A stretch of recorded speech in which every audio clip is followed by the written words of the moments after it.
All right, so I'm going to break down the steps for drawing in 1-point perspective.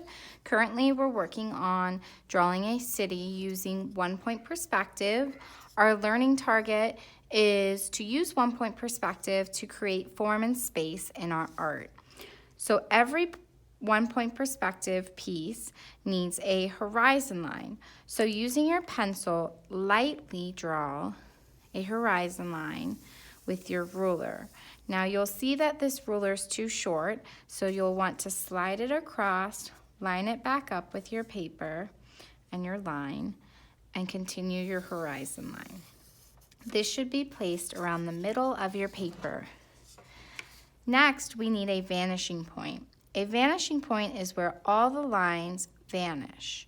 That means as objects get smaller and smaller as they go back into space, they're going to eventually appear as if they're vanishing. On both sides of your piece, you're going to create a rectangle.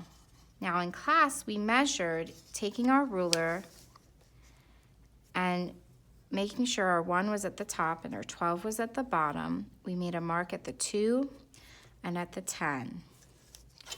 Flipping it over and on the other side, reversing it so that we start, our 10 is at the top, we made a mark at the 10 and the 2.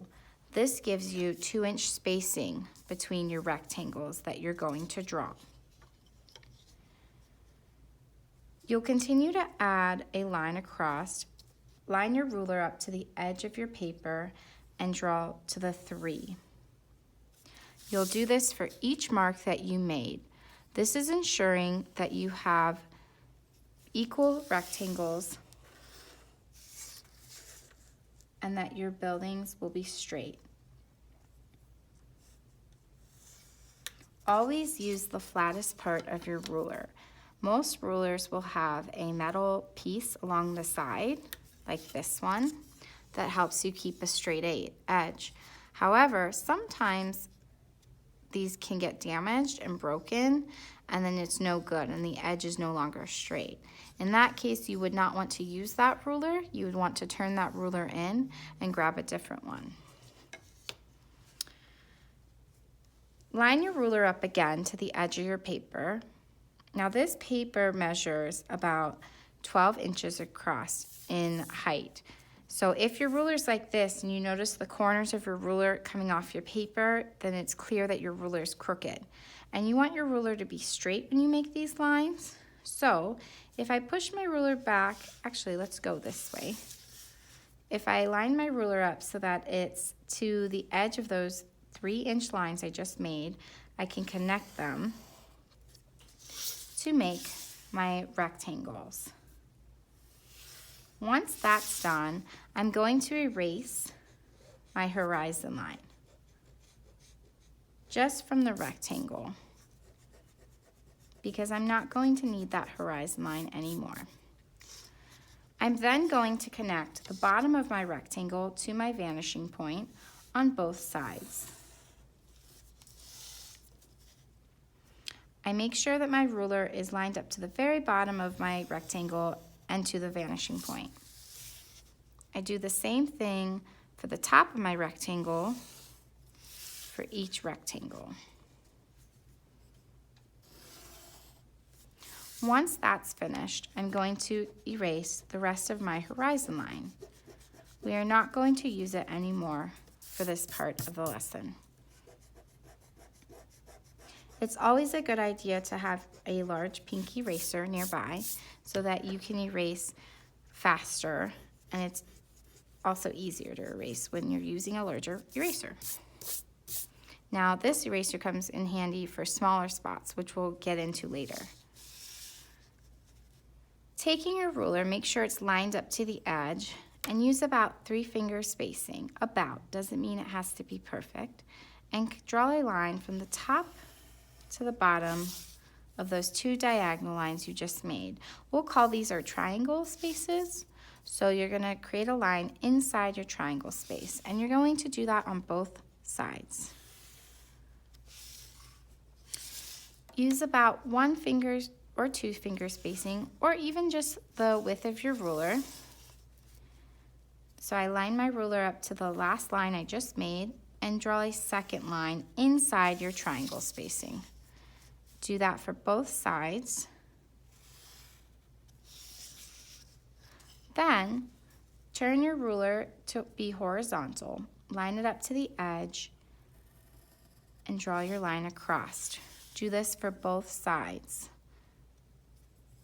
Now I realize I'm drawing a little dark for these parts because I don't plan on erasing this. However, since this technique is new to you, I recommend still drawing lightly. In case you do accidentally make a mistake, it'll be much easier to erase.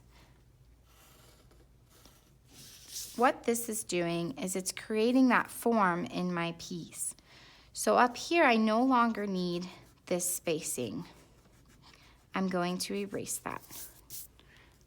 Just right above that smaller rectangle I made. I still want to keep the lines on this part, but I don't need them right there. I'm going to repeat those last two steps, drawing a line down on both sides and another line next to it. This time it's going to be hard. You don't really want to use 2-finger spacing because you want it to appear as though it's getting smaller and smaller. This helps create space in our artwork. I think 1-finger spacing or even the size of your pinky is a good point of reference. I can then turn my ruler to the side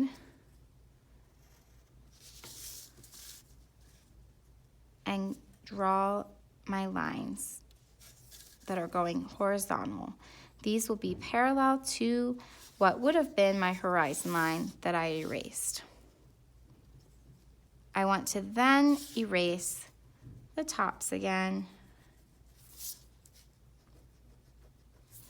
And you can start to see those shapes taking form.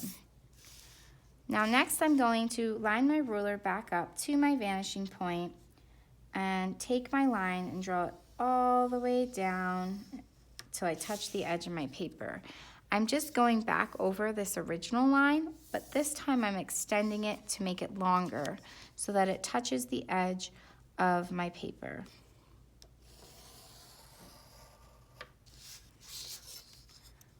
I'm going to repeat that step, but this time I'm going to turn my ruler so that it's still on the vanishing point, but now I'm creating this triangular space.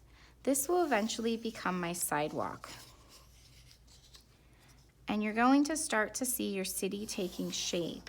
You can see we have 2 sidewalks, a road, and our city buildings. Now I'm going to stop the video at this point and we're going to call this part 1 of our video because this is setting up your city and the next part will be about adding our doors and windows.